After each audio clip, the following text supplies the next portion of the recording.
Jesus, seu Filho amado, para salvar.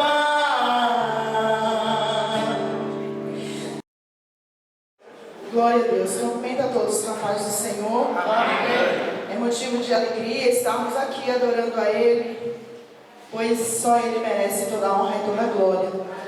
E o mundo lá fora, ele só lembra da morte de Cristo, da ressurreição hoje, né? Os outros dias.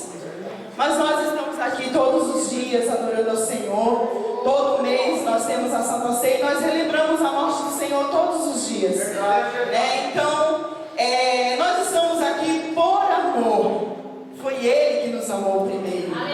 Glória a Deus. Eu vou louvar a Deus festinho, peço que a igreja me ajude. É bem antiga este louvor.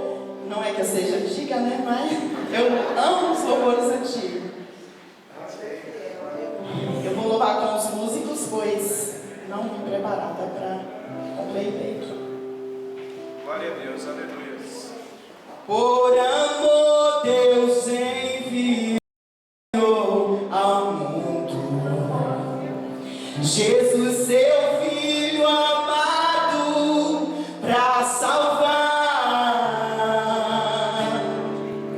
Desceu e ensinou como viver, e ainda Ele morreu. Foi por mim e por você. Seu sangue puro e santo derramou.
quero pedir ao pastor Dionísio para vir estar fazendo a oração introdutória. E nessa noite, o pastor Franciel vai estar ministrando a palavra de Deus para nós. E deixando um bom período, porque o assunto vai ser muito bom. Vai ser muito bom. Está relativo à escola bíblica dominical. E nós achamos por bem de tratarmos isso. E aproveitando, eu quero lançar um desafio à igreja. Nós temos tido, ultimamente, poucas pessoas nos cultos de ensinamento às terças-feiras. Venha participar. Faça um esforço, os obreiros principalmente, estarem aqui com a gente, no culto de ensinamento. Na próxima terça-feira, eu falei na terça-feira passada sobre duas coisas que nós precisamos seguir. Eu pretendo falar, se assim for da vontade de Deus, na direção do Espírito Santo, eu quero falar sobre 3 coisas que precisam ser multiplicadas na nossa vida, na vida de cada um de nós. Então não perca a oportunidade de estar se fortalecendo no conhecimento da palavra de Deus. Porque a própria palavra, e o Senhor Jesus disse, o meu povo, Deus vai dizendo, que o meu povo erra por falta de conhecimento. Então, o conhecimento só se adquire estudando a palavra de Deus. Amém? Pastor Dionísio, por favor. Saúde a igreja com a paz do Senhor. Amém. Vamos orar, meus amados, para Deus abençoar o preletor e nós estarmos aptos para receber a mensagem da palavra de Deus. Oremos. Amado e querido Deus, Pai de nosso Senhor e Salvador Jesus Cristo, nós te louvamos, meu Deus, te agradecemos por essa oportunidade de estarmos na tua casa, ouvindo a tua palavra, participando, ó Senhor, das tuas bênçãos, cântico e tudo que o Senhor tem nos dado. Pai, abençoa o teu servo, pastor Franciel, que doravante estará ministrando a tua palavra, dá graça a ele, para que eu possa falar do grande amor de Deus. Pai eterno, nós te agradecemos por tudo, te pedimos estas bênçãos em nome de Jesus. Amém. Ainda em pé. Glória a Deus. Pode ser, meus irmãos? Amém. Abra comigo a Bíblia de vocês, Apocalipse.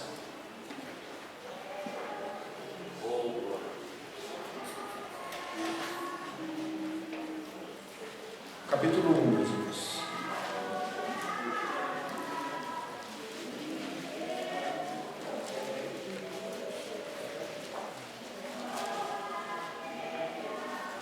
Está tendo um culto lá em cima, né, gente? Vocês estão percebendo. Graças a Deus. Apocalipse capítulo 1. Eu vou ler do versículo 9 até o versículo 13. Os irmãos acompanham. Apocalipse 1, do 9 ao 13. Eu estou ouvindo folhas. Isso é sinal que tem alguém procurando aí. Amém, Marcos? Amém.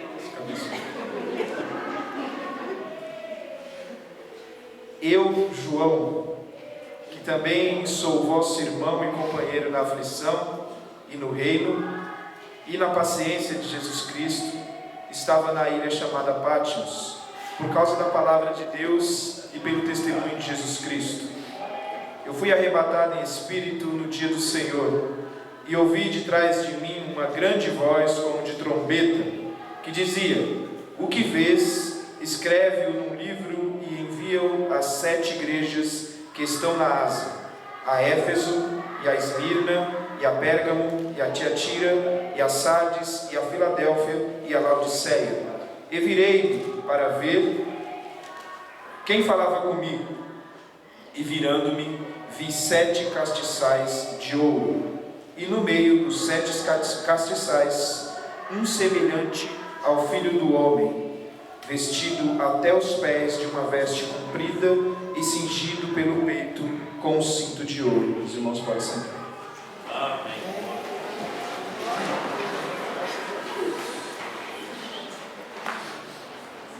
Meus irmãos, como é de conhecimento da maioria dos irmãos, nós estamos falando esse trimestre que estamos na lição, hoje falamos da lição de número 3, então a terceira semana que iniciamos um novo trimestre na escola dominical, e estamos falando sobre o livro de Apocalipse, né? E hoje a lição de número 3 ela abordou as 7 igrejas da Ásia, né? E eu comentando com os irmãos ali na sala, até falei que ia pedir permissão para o pastor para que a gente falasse 7 terça-feiras sobre as 7 igrejas, cada terça-feira falar sobre uma igreja, porque é um tema muito amplo, é impossível você falar sobre 7 igrejas da Ásia em 1 hora, 1h30, 2 horas, né? Então precisaria falar aí no mínimo 1 hora sobre cada igreja. E o pastor falou, Franciel, então faz isso no domingo, pode falar sobre as 7 igrejas.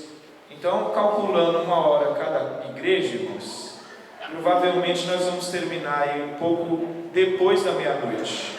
Mas nós vamos falar sobre as 7 igrejas, tá? É brincadeira, tá, meus irmãos? Eu vou respeitar o horário do culto. Mas é interessante a gente pensar que o livro de Apocalipse é um livro que comumente desperta um pouco de medo nos irmãos, né? E não é um livro tão lido e muito menos pregado, né? Os pregadores também têm medo desse livro, porque fazer algumas interpretações de algumas coisas que esse livro traz é complicado. Não que seja impossível, é que requer estudo. E muitas vezes tudo que requer estudo e tempo, as pessoas preferem não dar muita atenção. Mas eu costumo dizer que o crente que não conhece o livro de Apocalipse, com certeza está perdido na igreja. Porque o livro de Apocalipse é Jesus falando através do apóstolo João, e ele diz que ele precisa trazer uma mensagem para a igreja. E talvez os irmãos pensem, por que 7 igrejas, né? No Apocalipse a gente vai ver o número 7 muitas vezes, né? Então a gente vê 7 igrejas, 7 castiçais, 7 anciãos, tem um monte de 7. Porque 7 aqui no Apocalipse se refere à totalidade, ao número perfeito, algo que é total. Então quando Jesus fala para João que ele precisa mandar uma mensagem para 7 igrejas, ele estava falando assim, ó, a cidade cumbica, lá no ano de 2022, precisa ouvir sobre a mensagem que eu vou transmitir para você. Essa mensagem que Jesus entrega para João e fala para ele, olha, escreve isso num livro e entrega às 7 igrejas os que eu vou te falar. Essa mensagem ela é pertinente para os dias de hoje. Tem gente que pensa que essa mensagem foi simples e unicamente para as igrejas da Ásia lá atrás. Essas igrejas, irmãos, elas estavam, eu tenho certeza que principalmente as irmãs aqui que estão na escola dominical, maciçamente aqui, a maior parte das irmãs estão vindo. Os irmãos também, né? As irmãs precisam ainda alcançar a gente, né?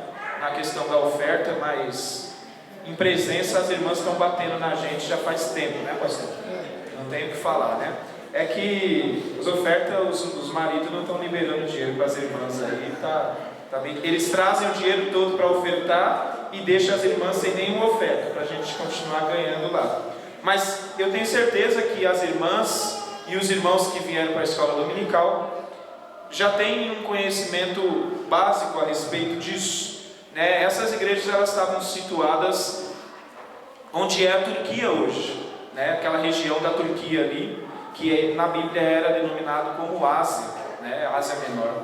E essas igrejas, por que elas eram importantes na época, né? Na época o Império Romano dominava toda a região da Europa ali, e estrategicamente essa era a parte mais povoada e que tinham maior poder concentrado ali.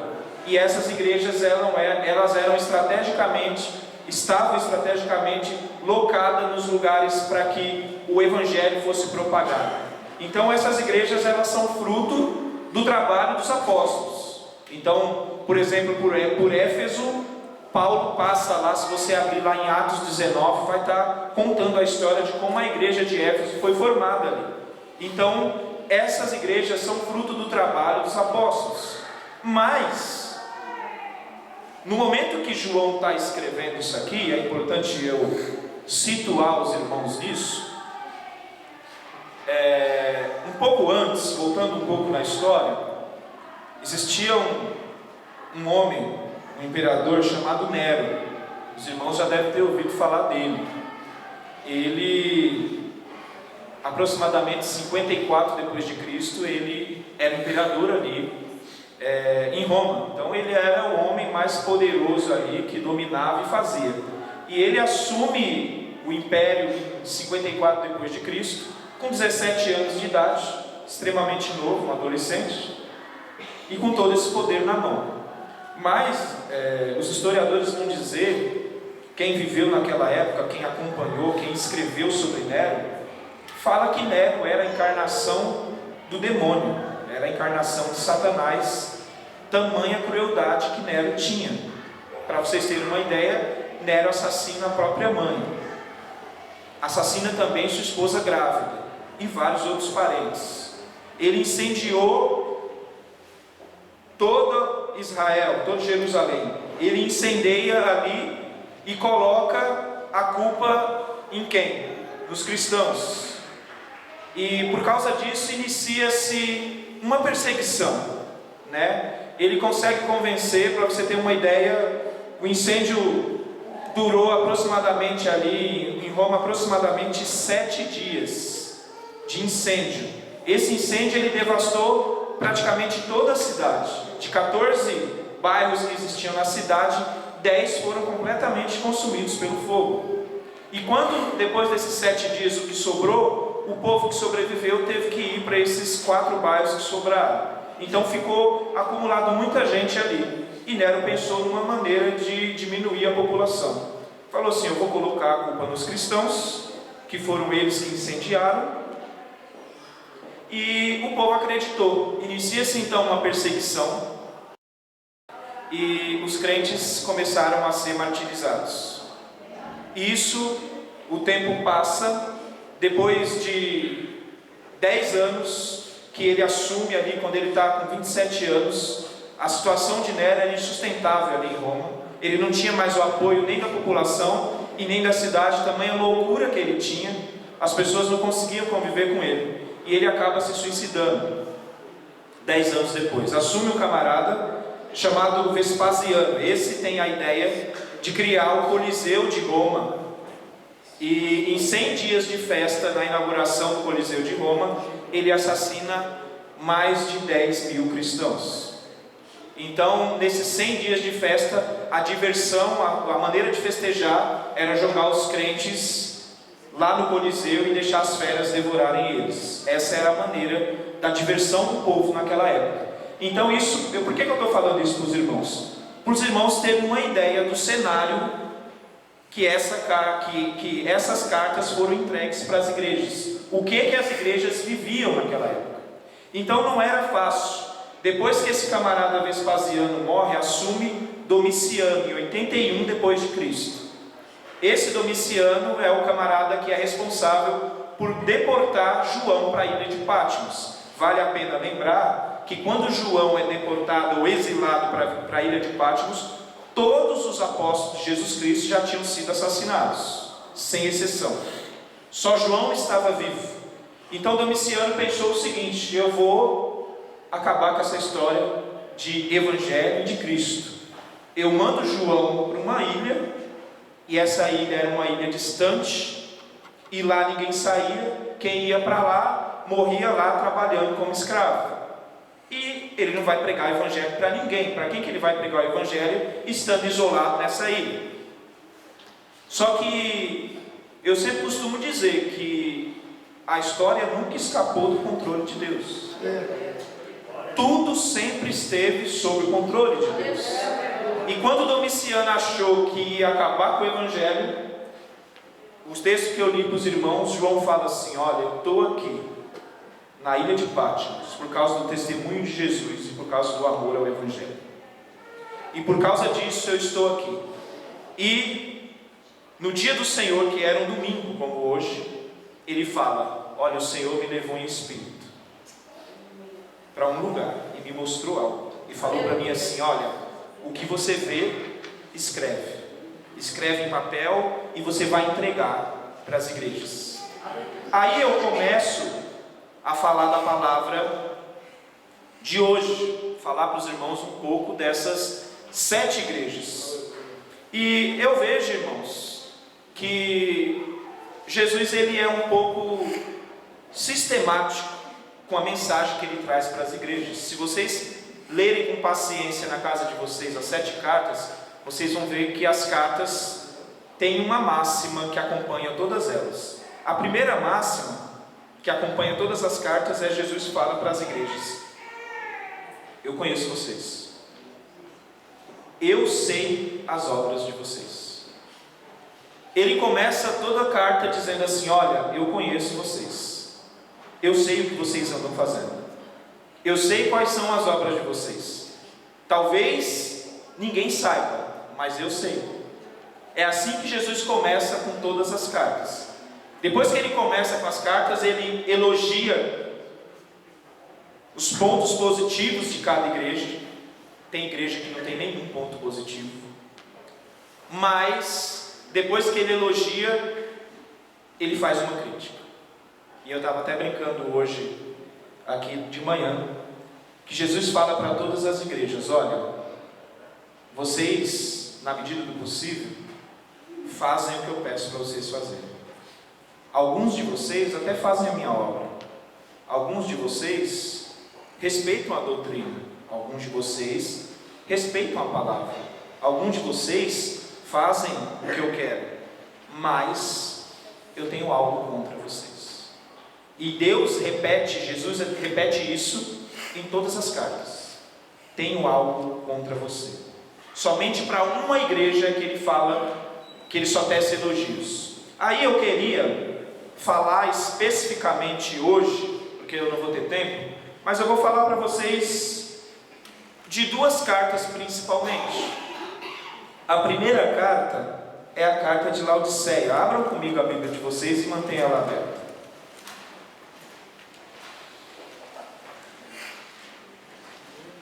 Apocalipse 3.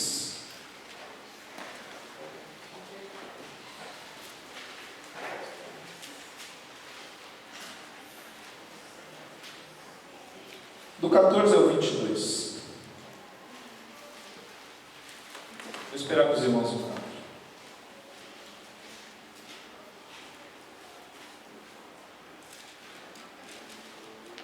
E ao anjo da igreja que está em Laodiceia escreve: isto diz o Amém, a testemunha fiel e verdadeira, o princípio da criação de Deus. Eu sei as tuas obras, que nem és frio nem quente. Tomara que foras frio ou quente. Assim, porque és morno e não és frio nem quente, vomitar-te-ei da minha boca. Como dizes: rico sou e estou enriquecido, e de nada tenho falta, e não sabes que és um desgraçado, e miserável, e pobre, e cego, e nu. Aconselho-te que de mim compres ouro provado no fogo, para que te enriqueças, e vestes brancas, para que te vistas, e não apareça a vergonha da tua nudez, e que unjas os olhos com colírio, para que vejas. Eu repreendo e castigo a todos quanto amo. Sê, pois, zeloso e arrepende-te. Eis que estou à porta e bato.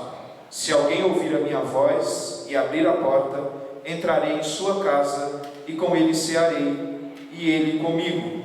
Ao que vencer, lhe concederei que se assente comigo no meu trono, assim como eu venci e me assentei com meu Pai no seu trono. Quem tem ouvidos, ouça o que o Espírito diz às igrejas. Essa carta, irmão, na igreja de Laodiceia, se os irmãos perceberem as 7 cartas, com exceção de Esmirna e Filadélfia, que são as 2 igrejas que o Senhor Jesus ele não faz nenhum tipo de crítica, ou ele não solicita algo para essa igreja, no sentido de criticar a postura da igreja, você vai perceber que as outras 5 igrejas, todas elas têm problemas. Todas elas. Problemas de cunho moral, problemas de cunho espiritual, mas essas igrejas têm problemas. E eu estou falando aqui, irmãos, de igrejas que estavam aproximadamente 80, 90 depois de Cristo. E essas igrejas, garanto que muitas delas receberam os apóstolos pessoalmente para pregar a palavra. Muitas pessoas que estavam nessas igrejas chegaram até a conhecer Jesus, porque fazia aproximadamente 50 anos que Jesus havia sido crucificado. Então, se tivesse nessa igreja alguns irmãos mais idôneos, com certeza eles teriam conhecido Jesus. E eu fico impressionado lendo as cartas, percebendo que tão logo, tão após a vinda de Cristo aqui na terra, as igrejas já tinham os mesmos problemas que nós temos hoje. O que mudou foi apenas o cenário. O ser humano e o pecado, eles continuam os mesmos. A igreja, ela continua a mesma. Tem alguém que diz que a geração de hoje é difícil, que os dias hoje são mais complicados. Eu posso concordar até com isso em partes, mas olhando a situação dessas igrejas, eu tenho certeza que naquela época não era diferente do que é hoje. Hoje a gente olha para a situação das igrejas de maneira geral, e eu não li a carta para Laodiceia à toa. Eu li porque, se você acompanhou a leitura comigo, Jesus está falando para essa igreja que ela não tem nenhum problema específico. Ela não tem um problema moral. Ela não tem um pecado específico. Se você for olhar Sardes, Tiatira, Jesus aponta pecados específicos. Jesus fala assim: olha, no meio de vocês tem pessoas que não pregam a palavra de Deus. Por exemplo, se você for... Vocês estão com a Bíblia aberta aí, né? Se você for para a igreja de Sardes, ele vai falar assim: olha, eu conheço vocês. Vocês têm nome de vivo, mas na realidade vocês estão todos mortos. Eu parei para pensar nisso e eu consegui concluir, lendo todas as cartas, que a visão de Jesus sobre a igreja sempre é diferente do que a igreja se enxerga. Se você olhar as 7 cartas, o que o povo achava que era, na realidade ele nunca era. Jesus olha para uma igreja e fala assim: olha, eu sei as tuas obras, que tens nome de que vives, mas está morto. Talvez essa igreja de Sardes na época era uma igreja muito famosa, porque Jesus não ia falar à toa que essa igreja tinha nome de viva, mas estava morta. Alguém olhava para a igreja e falava assim: está tudo normal aqui, uma bênção, os cultos, está um manto, fogo descendo, está glória, a igreja está uma bênção. Aí Jesus olha para a igreja e fala assim: olha, as pessoas acham que vocês estão vivos, mas eu sei que vocês morreram já há muito tempo. É a mensagem que Jesus está trazendo para a igreja. É Jesus. E se você for para Tiatira, ele vai falar assim: olha, eu conheço as tuas obras. Olha isso aqui. A tua caridade, o teu serviço, a tua fé e a tua paciência, e que as tuas últimas obras são mais do que as primeiras. Mas tenho contra ti que toleras Jezabel, uma mulher que se diz profetiza. Então, se você pegar as cartas, você vai ver Jesus apontando um pecado específico. Ele vai falar assim: olha, vocês estão apoiando os nicolaítas dentro da igreja. Isso é uma seita. Outros estão apoiando Jezabel dentro da igreja, uma mulher que se diz profetiza e está levando todos vocês a pecar. Vocês não conseguem enxergar que isso está errado. Então eram problemas de cunho moral. E aí Jesus olha para uma igreja de Laodiceia, e para os irmãos saberem, né, existem algumas figuras interessantes nessa carta de Laodiceia. Jesus vai falar de quente, de frio, de morno, de ouro, de roupas brancas. Jesus está falando sobre isso. E tudo isso tem um significado para Jesus. Jesus não colocou nada aqui à toa, apesar que a gente precisa dizer que Jesus não colocou nada na Bíblia à toa. A Bíblia toda não tem nenhuma palavra que esteja aqui simplesmente por estar. Todas elas têm um objetivo específico. E quando Jesus fala para Laodiceia, Laodiceia era a cidade mais rica naquela época. Se você pegar essas 7 igrejas, Laodiceia, sem dúvida, era a mais rica. Era a igreja que todo mundo queria estar. Se eu estivesse lá naquela época, eu ia querer congregar em Laodiceia, porque eles não tinham falta de nada. Eles eram muito ricos. A cidade era um polo têxtil. A cidade era referência em hospitais que cuidavam dos olhos. Por isso que Jesus fala de colírio. Jesus fala de ouro. Jesus fala assim: ó, eu aconselho vocês que vocês comprem ouro de mim. De mim. Que o ouro que vocês têm não serve para nada. Jesus aqui não está falando à toa. Ele está falando de uma igreja que ele conhecia. Ele sabia que a igreja era rica materialmente. Ele sabia que a igreja era próspera. Ele sabia que a igreja era a nata da sociedade. Imagina hoje, por exemplo, você ir para Alphaville. Não tem nenhum pobre que mora lá em Alphaville. Quem mora em Alphaville tem dinheiro. Era Laodiceia naquela época. Era só a nata da sociedade que estava ali. E a igreja era uma igreja rica, abastada. E eles olhavam no espelho todos os dias antes de ir para o culto e falavam assim: olha, não tenho falta de nada. Na realidade nós somos os melhores. A igreja não sofre perseguição. A igreja é poderosa. A igreja tem tudo o que precisa materialmente falando. Aí Jesus olha para a igreja e fala assim: olha, na realidade vocês são miseráveis. Vocês são cegos, pobres e estão nus. É assim que eu vejo vocês. Essa é a mensagem de Cristo para aquela igreja.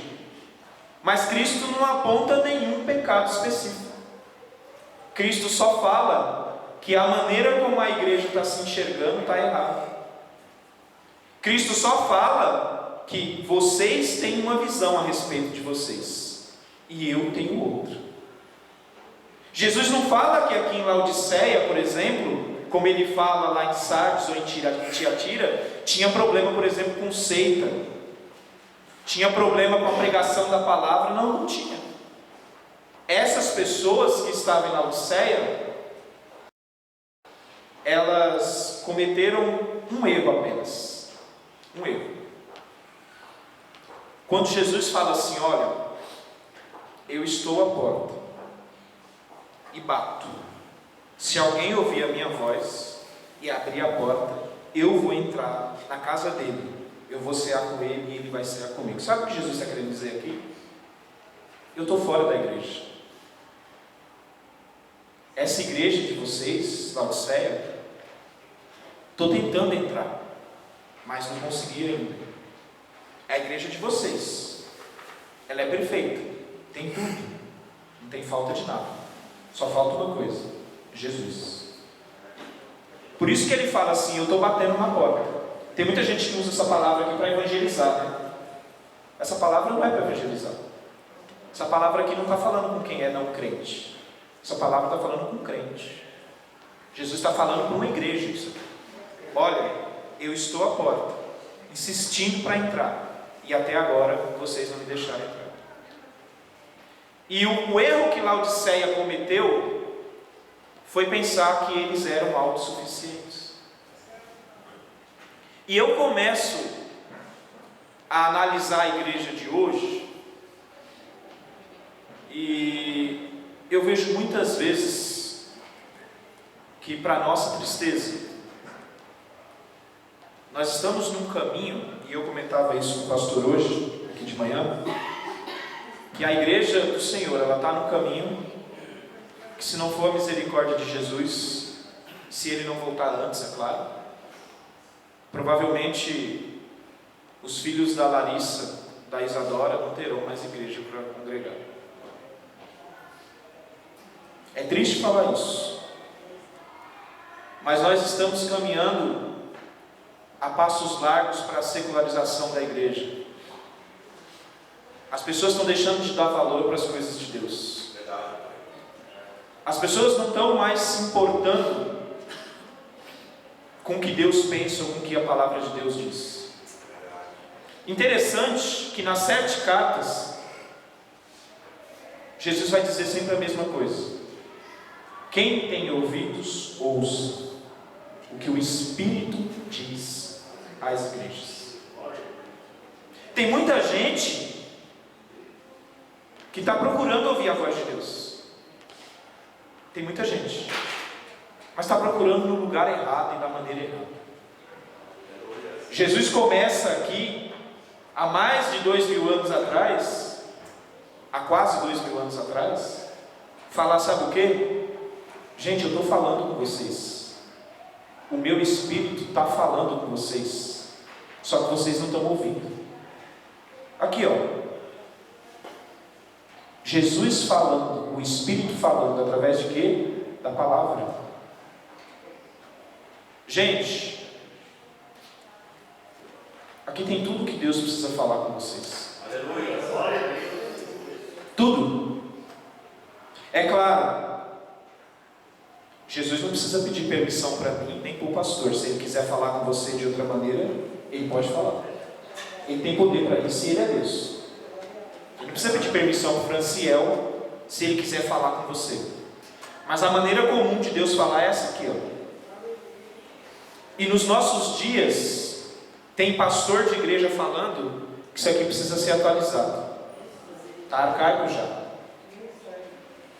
Então eu crio uma para satisfazer o meu ego e a minha vontade, os meus desejos. Mas eu quero dizer para vocês, meus irmãos, a igreja que está aguardando o retorno de Jesus Cristo é a igreja que ouve o que o Espírito tem a dizer. Fora disso, ninguém verá a Deus. Ninguém. Eu, você ou qualquer um que esteja aqui. Eu estou na mesma situação que os irmãos. O fato de eu estar falando aqui não me coloca em posição diferente. Mas a gente está caminhando para uma realidade da igreja. Posso falar? Vou falar. Já tem igrejas, irmãos, do nosso ministério, que estão colocando pista de skate dentro da igreja. para o culto de jovem, porque eu tenho que atrair o jovem. Se eu não fizer algo para manter vocês dentro da igreja, vocês vão sair. Então eu preciso conquistar vocês de alguma maneira. E eu vou dizer para vocês, jovem, se a palavra de Deus não conquistar você, nada vai te conquistar. Você está perdendo tempo aqui dentro. A gente perdeu a identidade. A igreja perdeu a identidade. E eu não vim aqui hoje falar de uso e costume, longe de mim. Eu vim falar de moral, de reverência, de respeito, de temor a Deus, de devoção. Era isso que Jesus estava exigindo dessas igrejas.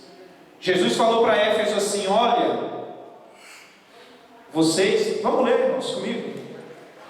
Éfeso, a carta de Éfeso está lá no capítulo 2, do versículo 1 até o 7. Olha o que Jesus fala para Éfeso. Eu vou ler a partir do versículo 2, do capítulo 2. Eu sei as tuas obras, o teu trabalho, a tua paciência, e que não podes sofrer os maus. E puseste à prova os que dizem ser apóstolos e não são, e tu os achastes mentirosos, e sofrestes e tem paciência, e trabalhaste pelo meu nome, e não te cansaste. Olha o tanto de qualidade que Deus dá para uma igreja. Deus fala para eles: olha, vocês fazem a minha obra, vocês respeitam a minha palavra, vocês fazem o que eu peço. Mas aí Jesus pega e fala assim: mas eu tenho algo contra ti. Vocês deixaram o primeiro amor de vocês.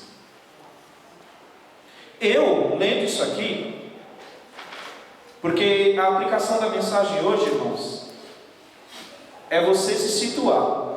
Em que igreja você está?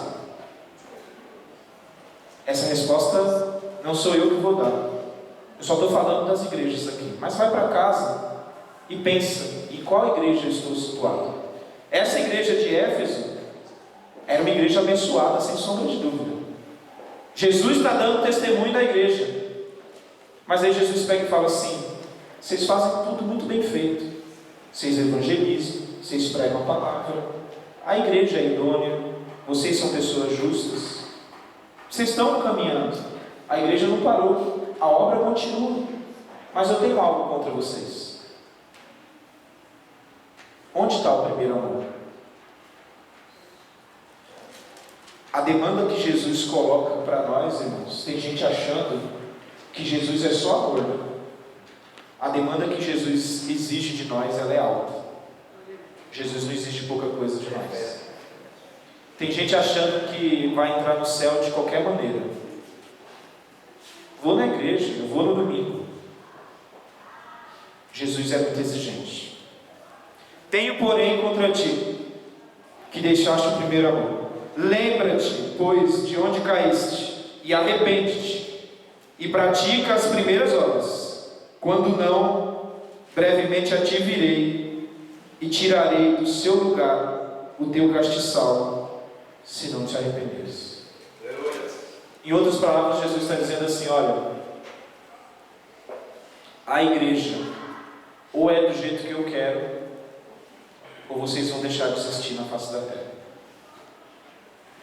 E eu temo, irmãos, eu temo que nós estamos caminhando a passos largos para um caminho sem volta. É claro que aqui eu me submeto à soberania de Deus, e eu sei que tudo está sob o controle dele. Mas a soberania de Deus e a graça de Jesus Cristo nunca foram permissão para fazer o que é errado. Uma dessas igrejas, a igreja de Tiatira, se eu não me engano, tinha uma pessoa que falava lá assim no meio da igreja: olha, irmãos, a gente é salvo pela graça. Se a gente é salvo pela graça, a gente pode fazer qualquer coisa. Por quê? Porque a gente já está salvo, né? E existe hoje no nosso meio, existe uma uma vertente dessa. Isso aí é antigo, tá, irmãos? Não é de hoje, não. Tem gente achando que isso foi criado na teologia de hoje, não. Existia lá atrás os nicolaítas, que eles pensavam assim: o que você faz não muda o que Deus pensa a seu respeito, Ele já te salvou através da graça. Por causa disso, hoje, existe no nosso meio, e pasme, né? Quase 2000 anos depois, as pessoas continuam adeptas dessas seitas, sem saber que ela nem existe. Porque hoje, é comum no nosso meio, irmãos acabarem o culto e irem para o bar.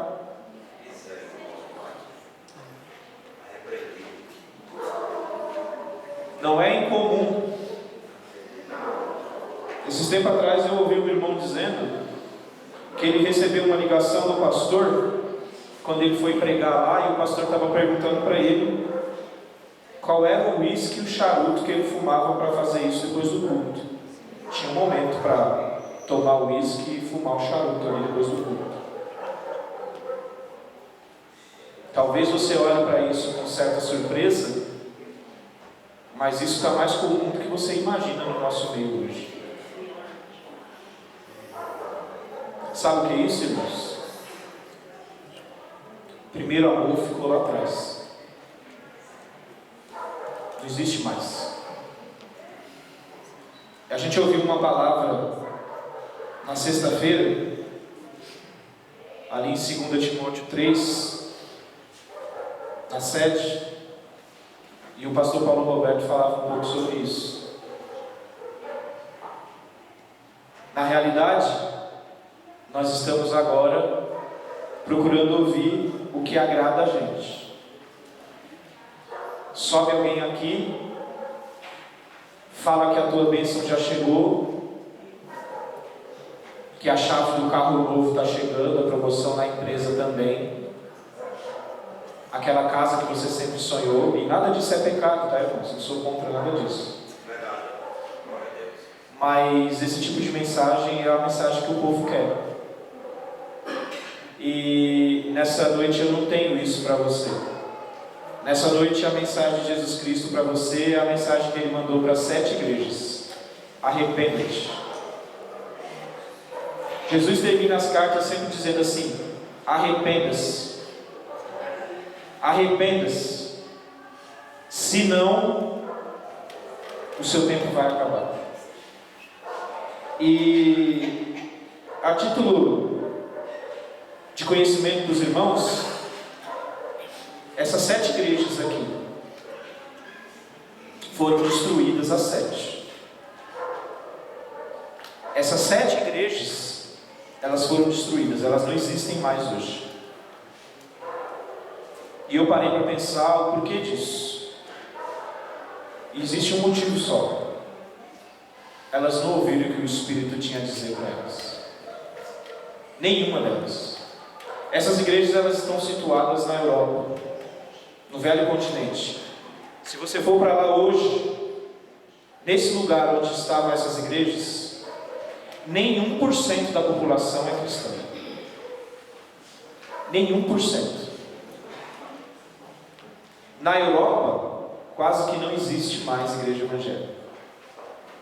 América do Norte,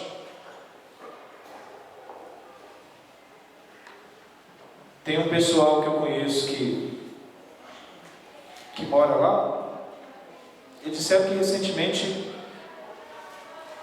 a Assembleia de Deus, 11 igrejas numa região assim um pouco maior que Cumbica, eles tiveram que fechar as 11 igrejas. Por quê? Porque não tem mais nenhum crente. Não tem mais. Então, irmãos, mas alguém vai dizer: Franciel, aqui no Brasil o que mais tem é igreja. Em toda esquina tem uma. É realmente, irmãos. Realmente. Mas eu quero que os irmãos pensem no que está sendo pregado dentro dessas igrejas. É palavra de arrependimento? É Jesus que salva? É Jesus que recebe a pessoa do jeito que ela está, mas que ela não pode continuar do jeito que ela chegou, ela tem que mudar. É Jesus que está lá transformando vidas. As pessoas estão ali atrás de mudança, de servir a Jesus realmente? Ou estão atrás de cura, de dinheiro, de qualquer outra coisa? Porque hoje as igrejas oferecem todo tipo de coisa, menos Jesus. E hoje é o dia oportuno para a gente falar disso, porque o mundo aí fora está dizendo que Jesus Cristo ressuscitou. E aí, irmãos, o que isso representa para nós? E que igreja nós estamos? Igreja de Éfeso era uma igreja que tinha um melhor ensinamento, mas não tinha amor. E muitas vezes a gente vive isso no nosso meio. Geralmente a gente vê que quando as pessoas começam a se aprofundar demais no conhecimento, e isso não é Deus que faz, né, irmão? É o ser humano. As pessoas deixam a piedade de lado. Mas Jesus, ele nunca separou as coisas. Piedade e ortodoxia, eles caminham juntos. Tem que caminhar junto. Aí você vai para Tiatira tinha amor, mas não tinha palavra, não tinha doutrina. Aí Jesus pega e fala: olha, não dá. Sardes parecia ser crente, mas não era. Jesus fala assim: ó, você só parece que está vivo. As pessoas olham para você e dizem que você está vivo, mas você está morto. Laodiceia olhava para si e falava: olha, eu sou rico, de nada tenho falta, não preciso de nada, sou abastado. Como se dissesse assim: eu sou a última bolacha do pacote. Jesus pega e fala assim: na realidade você é pobre, miserável, cego e nu. Mas eu tenho 10 minutos ainda, e eu disse para vocês que a maneira como Jesus enxerga a gente é sempre diferente do que a gente se enxerga. E nessa noite, só o que importa é como Jesus te vê. Não é como o pastor te vê, não é como eu te vejo. E pior ainda, não é como você se vê. Não é você olhar no espelho e falar: olha, como eu sou crente. Sou crente de verdade, hein? Não. Se preocupe como Cristo te vê nessa noite. Como será que Ele está te vendo? Será que nós estamos enquadrados em qual igreja? Irmãos, é momento da gente despertar. É momento da gente olhar para dentro de nós, a começar de mim nessa noite, e não aceitarmos esse marasmo que a igreja está vivendo, essa falência que parece que é inevitável da igreja. É simplesmente você pegar o histórico. Pega o histórico das igrejas evangélicas aqui no Brasil nos últimos 5 anos. Todas, sem exceção, perderam vários membros. Todas. De Assembleia a Presbiteriana, qualquer igreja evangélica, que se você chegar na igreja e perguntar assim: vocês ganharam ou perderam membros nos últimos 5 anos? Todas perderam. Todas. Esse êxodo que está acontecendo das igrejas, isso é sinal que o que Jesus Cristo falou para essas igrejas aqui na Ásia está acontecendo nas nossas igrejas nos dias de hoje. Isso é um sinal inevitável. Alguém pode falar e não aceitar, mas é. Mas é. Quando a igreja deixa de ganhar, ela já está perdendo. Se você olhar para a cidade de Cumbica, faz uma retrospectiva aí, irmãos. Quantas pessoas você conhecia que não estão mais aqui hoje? Verdade, cara. Verdade. Talvez você esteja aqui há mais tempo que eu. Pessoas como irmã Sueli, irmão Dionísio, irmão Tarcísio, irmão Manuel, Jeremias. Os irmãos estão aqui todos há mais tempo que eu.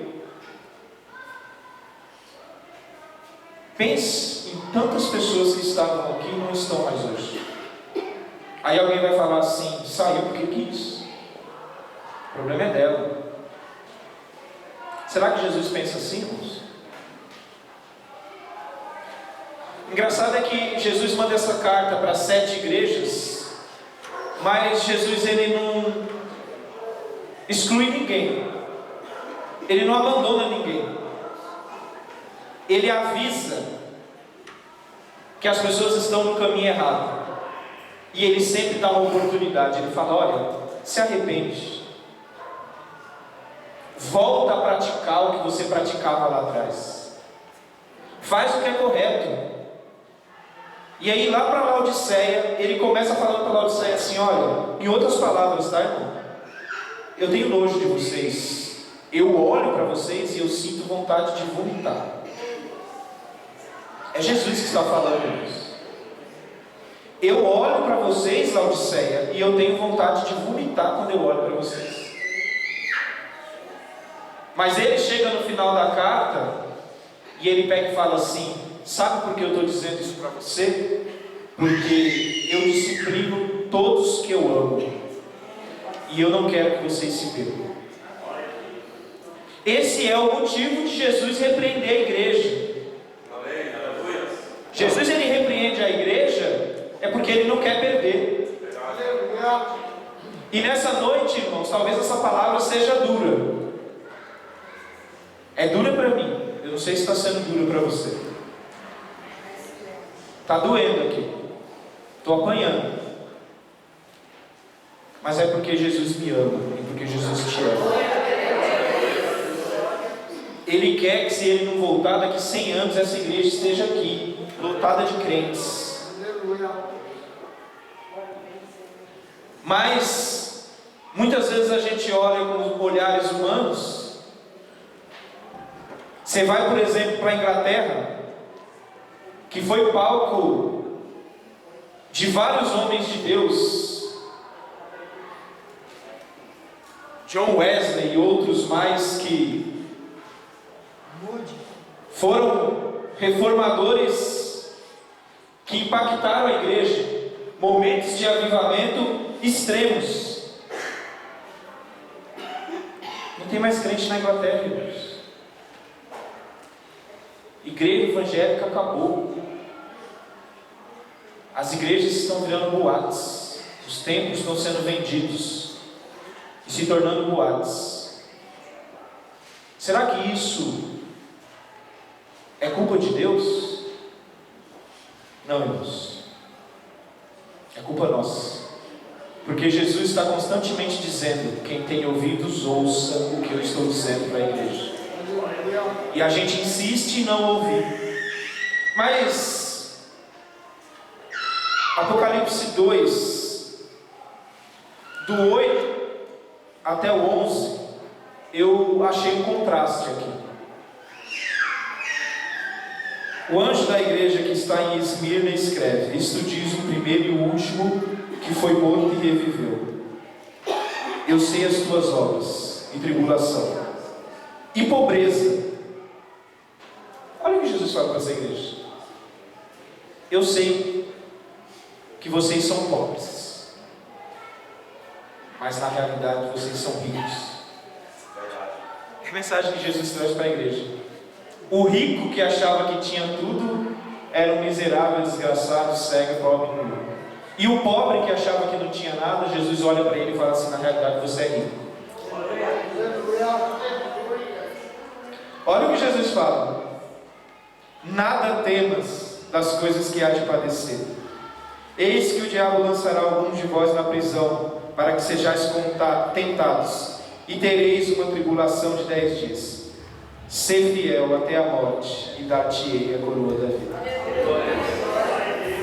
Então Jesus olha para alguém que se sente o melhor e fala assim: na realidade você não é nada. E depois ele olha para alguém que se sentiu o pior e fala: na realidade você é rico. A realidade é que você tem o que eu preciso. Irmãos, Jesus, Ele é o conhecedor de todos nós. Cada um de nós aqui nessa noite é uma igreja. Talvez você possa ser Laodiceia, Filadélfia, Esmirna, Tiatira, Pérgamo, Sardes, eu não sei. E meu papel nessa noite não é julgar qual igreja você é. Mas é seu papel examinar-se a si mesmo. Todas as igrejas que não ouviram a voz do Espírito foram destruídas e continuam sendo destruídas até hoje. O reflexo da diminuição do povo de Deus na terra, de quem realmente serve a Cristo, é justamente fechar os ouvidos para o que Deus tem para a igreja. É tentar adaptar a palavra de Deus. É, ao invés de ouvir o que a palavra tem para dizer, procurar pessoas que vão dizer o que você quer ouvir. Quando eu me afasto da palavra de Deus, automaticamente estou me afastando de Deus também. E Jesus aqui, Ele olha para a igreja, e essas 7 igrejas representam uma igreja só na terra, com todos os seus problemas e dificuldades. E Jesus está sempre falando: eu te dou uma outra oportunidade, arrependa-se e volte a fazer o que você fazia. Essa é a palavra de Deus para nós nessa noite. Arrependa-se, volte a praticar o que você praticava no passado. Se não, eu virei até ti, diz Jesus, e tirarei você do lugar onde você está. Tem muita gente pensando que não existe inferno. Tem gente que diz que o inferno é aqui. Irmãos, o inferno já é aqui. Não vai acontecer nada não. Morreu, acabou. A Bíblia não diz isso, irmãos. Eu só te digo uma coisa. Você que pensa assim, eu espero que você não esteja errado. Porque se você tiver... Jesus, ele termina as cartas, as 7, com uma promessa. Todas as 7 cartas ele termina com uma promessa. E a promessa de Jesus Cristo, para nenhuma igreja, é nada material. Jesus não promete riqueza, abastança, muito dinheiro na conta, não promete nada disso. Jesus promete que ao que vencer, não é qualquer um, tá, irmãos? É ao que vencer. Jesus traz uma repreensão para a igreja. Ele fala: olha, você tem esse e esse defeito, corrige isso aí, porque depois que você corrigir isso aí e ouvir a minha voz, eu tenho um presente para vocês. Vocês vão estar eternamente comigo. Vocês vão sentar no meu trono, assim como eu venci e sentei no trono do meu Pai. Talvez isso seja meio uma utopia para você, mas eu quero dizer para você que se está aqui, se essa promessa é de Jesus, tenha certeza que ela vai se cumprir. Vale a pena sofrer, vale a pena padecer, e vale a pena olharmos para nós mesmos essa noite e falarmos assim: Jesus, eu quero ser a igreja que o Senhor aprova. Que Deus abençoe os irmãos.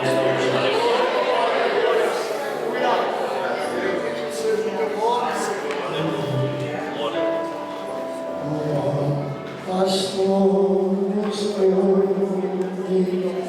já longe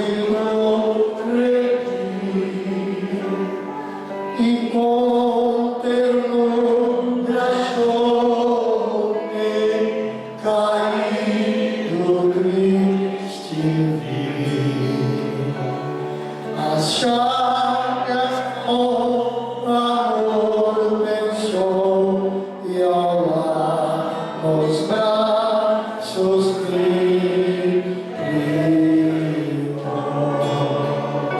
grande coral? Sim, Jesus amor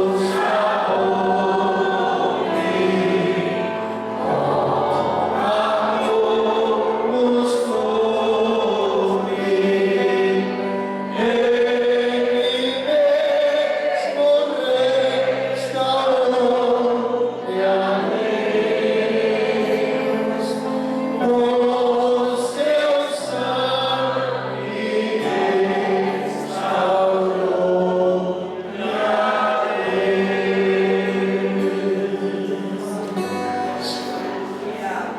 ser uma palavra de restauração.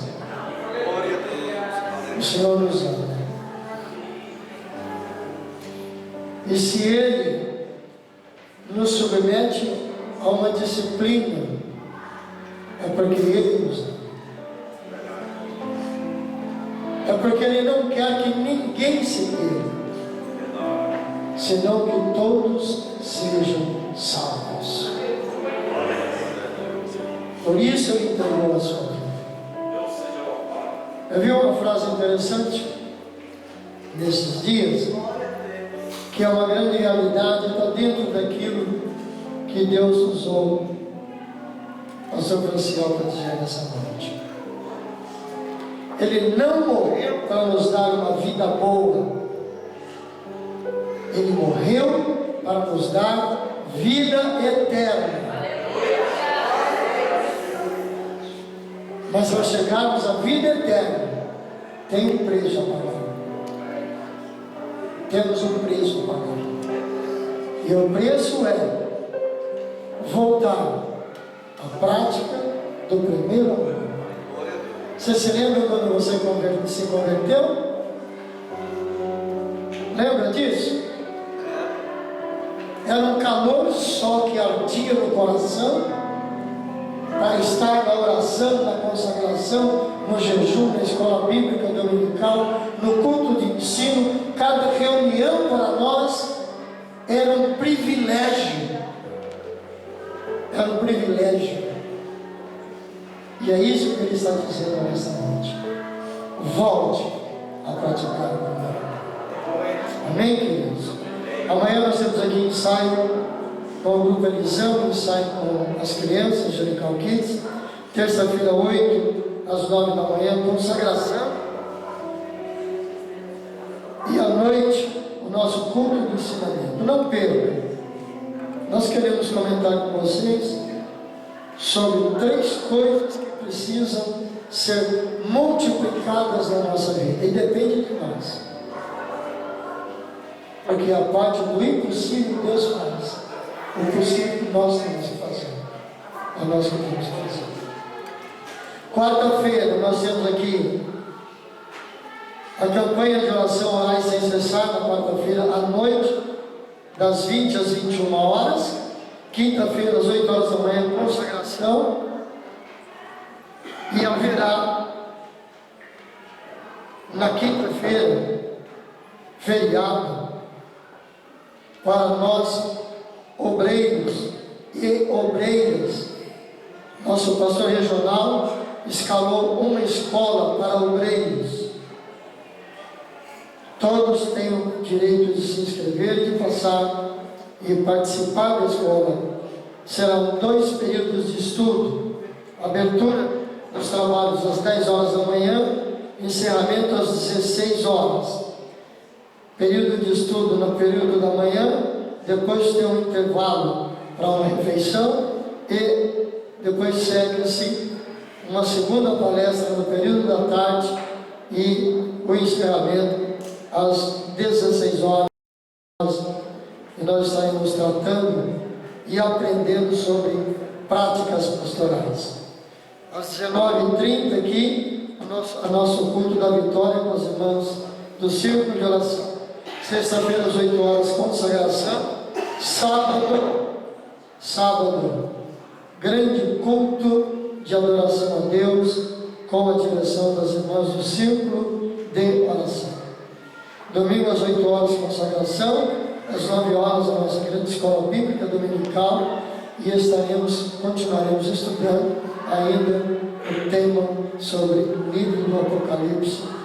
E a aula de domingo, o tempo vai ser pouco. Sobre o arrebatamento da igreja. Vai ser pouco. Talvez a gente use o domingo para falar alguma coisa a respeito também. Porque isso é o que a igreja precisa entender. Que a vida do Senhor está próxima. Então, a Escola Bíblica Dominical, nós contamos aqui com todos os jovens, crianças, irmãos e irmãs, obreiros principalmente.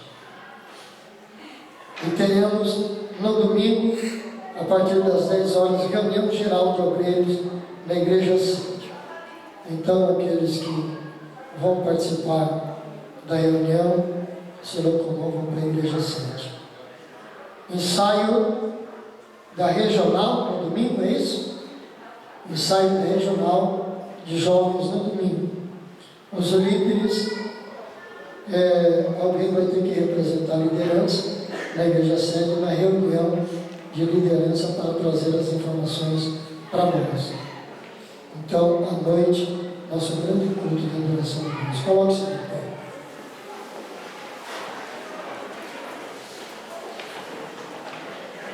Nossa cantina deve estar funcionando. Continue abençoando o serviço de Santa Igreja e sempre esclarecendo tudo aquilo que é angariado através da nossa cantina, assim como de outros trabalhos, é para abençoar o serviço social da igreja, no atendimento às necessidades daqueles que carecem da nossa ajuda, como também investirmos também no cuidado da igreja, em nome de Jesus. Amém, queridos? Amém. Pastor Manuel, ore por nós. Oramos, irmãos. Senhor nosso Deus, Pai que está no céu, nós te agradecemos, ó Deus, por tudo quanto ouvimos e sentimos da tua parte. Agora, meu Deus, leva o teu povo em paz, envia o anjo para guardar, livrar e proteger o teu povo, e as bênçãos que eu te peço, é em nome de Jesus Cristo, teu Filho, aquele que vive e que reina, desde agora, para todo sempre. Amém.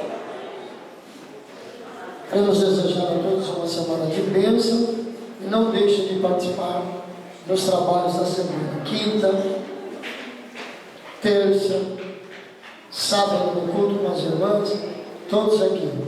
Nós pensamos em convidar alguém, as irmãs até convidou, mas de última hora cancelaram a vinda.